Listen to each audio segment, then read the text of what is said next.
Cash App introduced a social feature that lets you create polls within the app. Let's look at how this social payment tool actually works.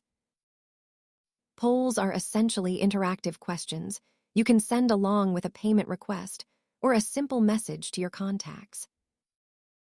This feature is designed to make sending and requesting money feel more like a conversation between friends rather than a formal bank transaction.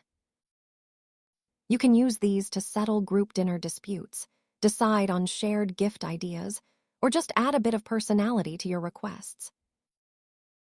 While a standard request is just about the money, a poll adds a social layer to help groups make collective decisions quickly.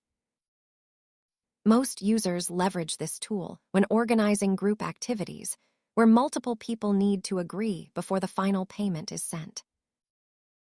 Remember that while polls are fun, always ensure the final payment amount is clearly understood by everyone involved in the group.